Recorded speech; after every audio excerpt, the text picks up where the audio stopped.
উন্নত চিকিৎসার জন্য সিঙ্গাপুরে নেয়ার পর শরীফ ওসমান হাদির শারীরিক অবস্থা কিছুটা অবনতি হওয়ার পর স্থিতিশীল অবস্থায় আছে।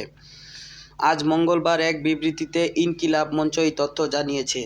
ওসমান হাদির সর্বশেষ শারীরিক অবস্থার আপডেট শীর্ষক বিবৃতিটি সংগঠনটির ফেসবুক পেজে প্রচার করা হয়েছে। বিবৃতিতে বলা হয়, আজ মঙ্গলবার বেলা ৩টায় সিঙ্গাপুর থেকে তার শরীফ ওসমান হাদি ভাইয়ের তরফ থেকে জানা যায়, শরীফ ওসমান হাদির প্রাইমারি স্টেজের পর অবস্থা কিছুটা অবনতি দেখা গেলেও বর্তমানে তা স্থিতিশীল অবস্থায় এসেছে।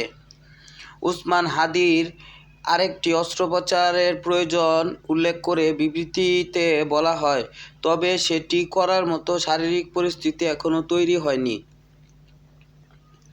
ইনকিলাব মঞ্চের আহ্বায়ক ওসমান হাদি ঢাকা ৮ আসনে স্বতন্ত্র প্রার্থী হিসেবে প্রতিদ্বন্দ্বিতা করতে প্রচার চালাচ্ছিলেন। গত শুক্রবার মতিঝিল এলাকার প্রচার চালিয়ে ফেরার পথে পুরনো পল্টনে বক্স কালভার্ট সড়কে মোটরসাইকেল থেকে তাকে গুলি করে দুর্বৃত্তরা।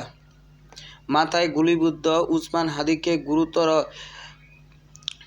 অবস্থায় ঢাকা মেডিকেল কলেজ হাসপাতালে নেওয়া হয়।